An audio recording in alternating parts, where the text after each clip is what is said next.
இன்றைக்கி வந்து பார்த்தீங்கன்னா ஃப்ரெண்ட்ஸ் ரொம்ப இன்ட்ரெஸ்டிங்கான வீடியோ என்ன அப்படின்னு சொல்லி பார்த்தீங்கன்னா எலக்ட்ரிக் ஸ்கேட் போர்டு வந்து வீட்டில் எப்படி பண்ணுறது அப்படின்னு சொல்லி தான் பார்க்க போகிறோம். சூப்பராக வந்து வெயிட்டை வந்து பார்த்தீங்கன்னா இழுக்குதுங்க. வாங்க ஃப்ரெண்ட்ஸ் இது எப்படி பண்ணலாம் அப்படின்னு சொல்லிட்டு வீடியோக்குள்ள பார்க்கலாம். இது செய்கிறதுக்கு வந்து நம்ம வந்து பழையரும் கடையிலேருந்து இன்னொரு கார் எடுத்துகிட்டு வந்துட்டு இருந்தோம்ல ஃப்ரெண்ட்ஸ். அந்த ரீஸ்டோர் வந்து ஒன்று பண்ணிட்டோம். இன்னொன்று வந்து ரீஸ்டோர் வந்து பண்ண முடியாது, அது ரொம்ப உடஞ்சி போய் கிடந்துச்சிங்க. அது நிறைய பிளாஸ்டிக் பார்ட்டே வந்து காணாமல் போய் இருந்துச்சு. ஸோ அதை வந்து ரீஸ்டோர் வந்து பண்ண முடியாதனால இதில் உள்ள கியர் மோட்டாரை மட்டும் எடுத்து யூஸ் பண்ணலாம் அப்படின்னு சொல்லி பார்த்தேங்க. அந்த ஃப்ரேம் வந்து கொஞ்சம் கரெக்டாக இருந்துச்சு. ஸோ அதனால் வந்து இதை வந்து பாதி தான் வந்து கட் பண்ணி விட்டு அந்த ஃப்ரேமை மட்டும் எடுத்துக்கலாம்னு எனக்கு தோணுச்சிங்க. ஸோ அதனால் ஆங்குலர் கிரைண்டரை யூஸ் பண்ணி இந்த மாதிரி வந்து பாதியாக வந்து வெட்டிக்கலாம். அதில் ஒரு கியர் மோட்டார் வந்து ரன் ஆகுது, இன்னொன்று வந்து ரன் ஆகலை. ஸோ அதை நம்ம கரெக்டாக வந்து பார்த்திங்கன்னா சரி பண்ணதுக்கு அடுத்து தான் இதை வந்து யூஸ் பண்ண முடியும். இதை நான் எப்படி வெட்டுறேன் அப்படின்னா, பாதி இது வெட்டிட்டு நடுவில் வந்து கொஞ்சம் போல் வந்து அந்த ஒரு வீல் மாதிரி வைக்கிறதுக்கு இப்போதைக்கு இடத்த விட்டுட்டு அப்படியே வந்து வெட்டி விட்டுக்கிட்டேங்க. அவ்வளோதான், இந்த மாதிரி வெட்டி விட்டாச்சா. அதுக்கடுத்து அதையுமே பாதியாக வந்து வெட்ட போகிறோம். இந்த பார்ட்டு வந்து தேவையில்லை, இதை தூக்கி போட்டுடலாம். அதுக்கடுத்து இந்த இதில் வந்து மேலே வந்து அந்த கார் மாதிரி உள்ள சுற்றி வந்து அந்த வீல் சுற்றி இருக்குல்ல, அதுவும் தேவையில்லை எதுவுமே. அப்படியே வந்து ஃப்ளாட்டாக இருக்கிற மாதிரி இந்த மாதிரி வெட்டி விட்டுறேன். அப்படின்னா தான் கொஞ்சம் கரெக்டாக இருக்கும். இப்போ பார்த்தீங்கன்னா தெரியும், ஒரு சின்னதாக வந்து ஒரு டப்பா மாதிரி மட்டும்தான் இருக்குது. இது வந்து கரெக்டாக பேட்ரி வைக்க கரெக்டாக வந்து இருக்குங்க. அவ்வளோதான், நம்மளுக்கு ஒரு சின்ன செட்டப் வந்து ரெடி ஆயிடுச்சிங்க. இல்லை அந்த கியர் மோட்டாரை மட்டும் நான் ஓப்பன் பண்ணி இல்லை கொஞ்சம் க்ரீஸ் அப்ளை பண்ணி எல்லாத்தையும் சரி வந்து பண்ணணும். அது வந்து கடைசி வந்து பார்த்துக்கலாம்.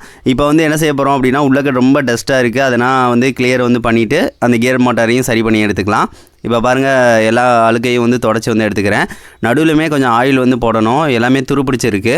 அதுக்கடுத்து அந்த மோட்டரில் வந்து பார்த்திங்கன்னா ஒரு வயரே இல்லாமல் இருந்துச்சு, அதை வந்து சால்ட்ரிங் வந்து நான் பண்ணி விட்டு இந்த வயர் கனெக்ஷன் எடுத்துக்கிறேன். அது போக வந்து அந்த மோட்டரோட சேர்த்து வந்து கனெக்ஷன் வந்து பண்ணுறதுக்கு ரெண்டு இதையும் வந்து ஒன்றா வந்து கனெக்ட் பண்ணிவிட்டு இன்னொன்று வந்து பேட்டரிக்கு வந்து கனெக்ஷன் வந்து கொடுக்குற மாதிரி இருக்குங்க. அதுக்கடுத்து கியர் மோட்டாரையுமே நான் ஓப்பன் பண்ணி வந்து ஃபஸ்ட்டே வந்து சரி பண்ணி எடுத்துக்கிட்டேன். இப்போ வயரை ஸ்லீப் பண்ணிக்கிறேன். ஸ்லீப் பண்ணிவிட்டு இப்போ பவர் சப்ளை வந்து கொடுத்து பார்க்கலாம் எப்படி ஒர்க் ஆகுது அப்படின்னு சொல்லிட்டு. இப்போ ஜஸ்ட் வந்து கொடுத்து பார்த்தேன். பாருங்கள், கொடுத்தனுமே ரெண்டுமே வந்து கரெக்டாக ஒர்க் ஆகுது.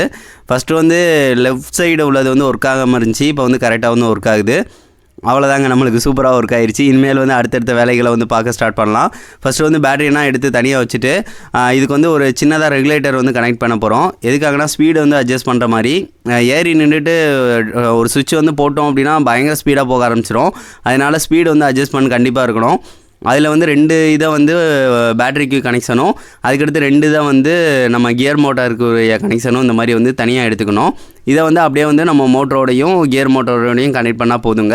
அவ்வளோதான், நம்மளுக்கு கனெக்ஷன் வந்து சிம்பிளாக முடிஞ்சிடும். இப்போ வந்து நான் கியர் மோட்டாரோட எதை கனெக்ட் பண்ணணுமோ கனெக்ட் பண்ணிவிட்டேன். அதுக்கடுத்து பேட்டரியோட கனெக்ட் பண்ணுறதை வந்து டேரெக்டாக வந்து கனெக்ட் பண்ணிக்கிட்டேன். சப்போஸ் வந்து நீங்கள் வந்து கனெக்ஷன் வந்து பண்ணிவிட்டு டேரெக்ஷன் வந்து மாற்றி சுற்றுது அப்படின்னா அதுக்கேற்ற மாதிரி வந்து மாற்றிக்கோங்க. அதுக்கடுத்து நம்ம பேட்டரியோட கனெக்ஷன் வந்து பண்ணிவிட்டு ரெகுலேட்டரை வந்து அது அட்ஜஸ்ட் பண்ணி டெஸ்ட் பண்ணி பார்க்கலாம் ஃப்ரெண்ட்ஸ். இப்போ கனெக்ஷன் வந்து முடிஞ்சிருச்சு. அதுக்கடுத்து பேட்டரியோட வந்து ஜஸ்ட் வந்து அதை போட்ட இனிமேல் சுற்ற ஆரம்பிச்சிருச்சு. ரெகுலேட்டர் வந்து பார்த்திங்கன்னா அது ஆனில் தான் இருக்குது. அதை இன்னொருக்க திரி விட்டுட்டு டெஸ்ட் பண்ணேன். அது வந்து ஹையில் இருந்திருக்கு. அதுக்கடுத்து ஆஃப் பண்ணிவிட்டு இன்னொருக்க வந்து டெஸ்ட் பண்ணோம். இப்போ வந்து பார்த்திங்கன்னா தெரியும், கரெக்டாக வந்து சுற்றுது. நம்ம வந்து மூவ்மெண்ட் வந்து ஹை வந்து கொடுக்கும்போது ரொம்ப ஃபாஸ்ட்டாக இருக்கும். அதுக்கடுத்து அப்படியே லோ கொடுக்கும்போது ஸ்லோவாக சுற்றும். அவ்வளோதான், நம்மளுக்கு இது வந்து சூப்பராக வந்து ஒர்க் ஆகுதுங்க. அதுக்கடுத்து நம்மளுக்கு ரிவர்ஸில் சுற்றிச்சு அப்படின்னா பேட்டரி கனெக்ஷன் வந்து மாற்றி கொடுத்துக்கோங்க. அதுக்கடுத்து பேட்டரியை கீழே ஒட்டியாச்சு. அதுக்கடுத்து வயரை வந்து வெளியே எடுத்து விட்டாச்சு. மேலே வந்து ஒரு பிளேவுட் வந்து நிற்கிறதுக்கு ஏற்ற மாதிரி வந்து செட் பண்ண போகிறோம். அதை வந்து இந்த மாதிரி வந்து ஆங்குலர் கிரைண்டர் யூஸ் பண்ணி நம்ம சைஸ் எந்த சைஸ் வேணுமோ அதுக்கேற்ற மாதிரி வெட்டி விட்டுக்கிறேன். சுற்றி வந்து வெட்டி விட்டு நல்லா தேய்ச்சி விட்டுட்டு அதுக்கடுத்து அதுக்கு மேலே வந்து இருக்கிற மாதிரி செட் பண்ணி விட போகிறோம். இதை செட் பண்ணதுக்கு அடுத்து வந்து பார்த்திங்கன்னா முன்னாடி ஒரு வீல் வந்து வைக்கணும்னு சொல்லியிருந்தோம் பார்த்திங்களா. அந்த வீல் வந்து நான் நார்மலாக ஒரு வீலை வந்து செட் பண்ணி பார்த்தேன். அது வந்து கரெக்டாக இல்லைங்க, முன்னாடி பின்னாடி வந்து தூக்கி விட்டுருது. அதனால் வந்து ரெண்டு சைடு ஒரு வீல் இருந்தால் கரெக்டாக இருக்கும்னு எனக்கு தோணுச்சு. அதனால் நம்மகிட்ட ஒரு ஸ்கேட் போர்டு இருந்துச்சு, அந்த இதோட வீலையே எடுத்து வந்து செட் பண்ணிடலாம் அப்படின்னு சொல்லி எனக்கு தோணுச்சு. ஸோ அதனால் அந்த வீலை வந்து தனியாக வந்து கலட்டி எடுக்க போகிறோம். அதை தான் கீழேயும் செட் பண்ண போகிறோம். செட் பண்ணிட்டோம் அப்படின்னா நம்மளுக்கு கரெக்டாக வந்து செட் ஆகிக்கிறோம். அந்த ஸ்கேட் போர்டில் வந்து அந்த போல்ட்டும் போட்டிருப்பாங்க. ஸோ அதனால் கலட்டிட்டு இதை வந்து கீழே இருக்கிற மாதிரி செட் பண்ணி விட்டுற போகிறோங்க. ஃபஸ்ட்டு வந்து அந்த போல்ட்டை வந்து நான் கட்டிங் பிளேடை யூஸ் பண்ணி வந்து அந்த இதை எடுத்து விட்டுக்கிறேன். மொத்தம் இதில் 8 இருக்குங்க. 8 தான் வந்து எடுத்து விட்டுட்டு அந்த ஃப்ரேமை மட்டும் தனியாக வந்து கலட்டி இந்த மாதிரி எடுத்துக்கிறேன். இதை தான் நம்ம கீழே வந்து செட் பண்ண போகிறோம். இப்படியே செட் பண்ண முடியுமான்னு கேட்டிங்கன்னா செட் பண்ண முடியாது. ரெண்டு சைடும் நம்ம ஓட்டை வந்து போட்டு கீழே அதுக்கேற்ற மாதிரி அட்ஜஸ்ட் பண்ணி தான் செட் பண்ணுற மாதிரி இருக்குது. இது ஒன் சைடு வந்து ஏறி இருக்கும், ஒன் சைடு இறங்கி இருக்குது. அதுக்கேற்ற மாதிரி நான் செட் பண்ணிக்கிறேன். செட் பண்ணதுக்கடுத்து ஃபைனலாக வந்து சொல்கிறேன் ஃப்ரெண்ட்ஸ். அதுக்கேற்ற மாதிரி நம்ம வந்து ஒரு ஓட்டையை வந்து போட்டுடலாம். ஓட்டையை போட்டுட்டு ஒரு போல்ட்டை வந்து போட்டு முறுக்கி விட்டுறலாம். மொத்தம் நம்ம 4 இது வந்து போட்டு வந்து முறுக்கி விட்டோம் அப்படின்னா கரெக்டாக இருக்கும். இங்கிட்டு 2 முன்னாடி 2 வந்து போட்டுக்கலாம். ஃபஸ்ட்டு வந்து அந்த போல்ட்டை வந்து உள்ளக்க வந்து இருக்கிற மாதிரி செட் பண்ணிவிட்டேன். அதுக்கடுத்து நட்டை கீழே வந்து போட்டு வந்து டைட் ஏற்றிக்கலாம். அவ்வளோதான். இங்கிட்டும் வந்து ஒரு 2 ஓட்டையை வந்து போட்டு அந்த போல்ட்டை வந்து பார்த்திங்கன்னா போட்டாச்சுங்க. அதுக்கடுத்து கீழே வந்து நட்டை வந்து வாசரி இதையும் போட்டு வந்து நல்லா டைட் வந்து வச்சுட்டேன். அப்புறம் தான் நம்மளுக்கு வந்து வராது. இந்த செட்டப் வந்து ரொம்ப நம்மளுக்கு முக்கியம். முன்னாடி ஒரு வீல் வந்து வைக்கணுனாலும் வச்சுக்கலாம். நம்மளுக்கு வந்து அந்த ஒரு வீல் இருக்கிறப்ப வந்து பேலன்ஸ் வந்து பின்னாடி வந்து வைக்கும் போல் தூக்கி விடுது. அதனால தான் இந்த மாதிரி வந்து செட் பண்ணியிருக்கோம். அவ்வளோதான், நல்லா டைட் வந்து வச்சாச்சிங்க. நம்மளுக்கு சூப்பராக வந்து செட் ஆகிடுச்சு. அதுக்கடுத்து மேலே வந்து ப்ளேவுட்டை வந்து பார்த்திங்கன்னா நல்லா க்ளூ அப்ளை பண்ணி வந்து ஒட்டி விட்றலாம். நல்லா ஸ்ட்ராங்காகவே இருக்கும் அது. ஸோ அதனால் வந்து பார்த்திங்கன்னா நான் அடுத்து வந்து எடுக்கணும்னாலும் கஷ்டப்பட்டு தான் தூக்குற மாதிரி இருக்கும். சுற்றி வந்து வச்சு வந்து இந்த மாதிரி ஒட்டி விட்டாச்சுங்க. அதுக்கடுத்து பேட்டரிக்கு வந்து அந்த இது கனெக்ஷன் வந்து நம்ம சார்ஜ் ஏற்றணும் அப்படின்னா இப்போ நான் சோலாரை வச்சு வந்து சார்ஜ் வந்து ஏற்றுற மாதிரி தான் வச்சுருக்கேன். ஸோ அதனால் சோலார் பேனலை வச்சு இதுக்கு சார்ஜ் வந்து ஏற்றிக்கலாம். இப்போ வந்து பார்த்தீங்கன்னா ஃப்ரெண்ட்ஸ், நம்ம ஸ்கேட் போர்டு வந்து கம்ப்ளீட்டாக ரெடி பண்ணிட்டோம். இதில் கொஞ்சம் கொஞ்சம் மாடிஃபிகேஷன் வந்து பண்ணுங்க. இதில் வந்து பார்த்தீங்கன்னா தெரியும், நம்மளுக்கு இந்த ஸ்கேட் போர்டு இதை வீலை வந்து ஃபிட் பண்ணணும் பார்த்தீங்களா, அதில் வந்து பின்னாடி வந்து கொஞ்சம் தூக்கிக்கிட்டு இருந்துச்சு. அது வந்து இந்த இடத்துலேயே வந்து செட் ஆகலை. அதனால வந்து ஒரு கட்டையை வந்து வச்சு செட் பண்ணி அதை வந்து கொஞ்சம் ரெடி பண்ணியிருக்கோம். அப்போ போல தான் கரெக்டாக வந்து வெயிட் மேனேஜ்மெண்ட் வந்து கரெக்டாக இருக்கும். ஏன்னா முன்னாடி மட்டும் இருக்கும், நம்ம வந்து முன்னாடி வந்து பார்த்திங்கன்னா விழுந்துடுற மாதிரி இருக்கும், வீல் வந்து ரொட்டேட் ஆகும் போல. ஸோ அதனால் இந்த மாதிரி வந்து மாற்றிருக்கோம். அது போக வந்து எல்லாமே செட் பண்ணியாச்சு. இப்போ ஒர்க் பண்ணி பார்க்கலாம் அப்படின்னு சொல்லிட்டு இப்போ டெஸ்ட் பண்ணி பார்க்க போகிறேன் எப்படி வந்து ஒர்க் ஆகுதுன்னு. ஆன் பண்ணிக்கலாம். ஸ்லோ பார்த்திங்களா, ஸ்லோவே நல்லா இருக்குது. அதுக்கடுத்து நம்ம ஃபாஸ்ட் வச்சோம் அப்படின்னா இன்னும் பயங்கர ஃபாஸ்ட்டாக வந்து போகும்,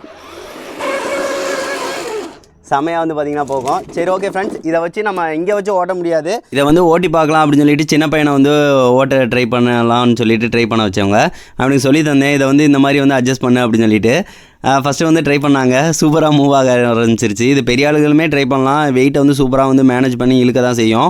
இப்போ வந்து பாருங்களேன், அது இழுத்துட்டு போதா, இங்கே வந்து பக்கத்தில் வந்து இது இருந்தோடனே லைட்டாக அங்கிடிச்சாச்சோம் அப்படின்னா அப்படியே இங்கிட்டு வந்து போக ஆரம்பிச்சிருங்க. நம்ம எந்த சைடு வந்து வெயிட் அதிகமாக கொடுக்குறோமோ அந்த சைடு, ஏன்னா ஸ்கேட் போர்டு வந்து கீழே இருக்குது. ஸோ அதனால் அதுக்கேற்ற மாதிரி நம்ம அட்ஜஸ்ட் பண்ணி வந்து அழகாக வந்து போய்க்கலாம். அதுக்கடுத்து நானும் ட்ரை பண்ணலாம்னு சொல்லிட்டு ட்ரை பண்ணி பார்த்தேன். ஃபஸ்ட்டு எனக்கு வரவே இல்லை. அதுக்கடுத்து ஏறி நின்று முன்னாடி உள்ள கட்டை வந்து லைட்டாக வந்து கிராக் விட்டுருச்சு. அதனால் முன்னாடி உள்ள வீல் மட்டும் ரொம்ப ஆட ஆரம்பிச்சிருச்சு.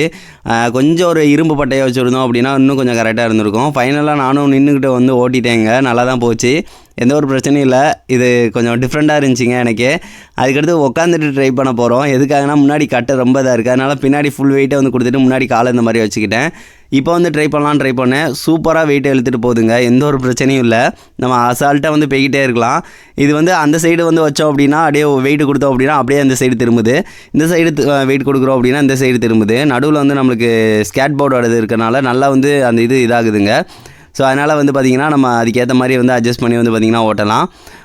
எனக்கு ரொம்ப பிடிச்சிருந்துச்சிங்க. ஒரு சூப்பராக வந்து பார்த்திங்கன்னா ஒரு சின்ன ஸ்கேட் போர்டு வந்து எலக்ட்ரிக்கில் வந்து பண்ணிட்டோம் அப்படின்னு சொல்லிட்டு. இதே மாதிரி வேறு ஏதாவது பண்ணாலும் சொல்லுங்கள், கண்டிப்பாக வந்து பண்ணிடலாம். கொஞ்சம் டிஃப்ரெண்ட்டான வீடியோ இனிமேல் அடுத்தடுத்து வந்துக்கிட்டே இருக்கும். அதுக்கடுத்து சின்ன பையனை இன்னொருக்க வந்து நின்று ஓட்டு அப்படின்னு சொல்லி சொன்னேன். அவனுக்கு சூப்பராக இருக்குங்க, நின்றுட்டு அழகாக வந்து ஓட்டிக்கிட்டே இருக்கலாம். அதுக்கடுத்து ஃப்ரெண்டையும் ஓட்ட சொல்லலாம் தான் இருந்தேன். அவன் வந்து சரி ஓட்டுறேன் அப்படின்னு சொல்லியிருந்தாங்க. இப்போ பாருங்கள் எவ்வளோ சூப்பராக வந்து போய்கிட்டு இருக்கு அப்படின்னு சொல்லிட்டு. சரி, ஓகே, எல்லாமே நாங்கள் ஓட்டுறதுனா அடுத்தடுத்து காட்டுறோம், எப்படி இருக்குன்னு சொல்லுங்கள் ஃப்ரெண்ட்ஸ்.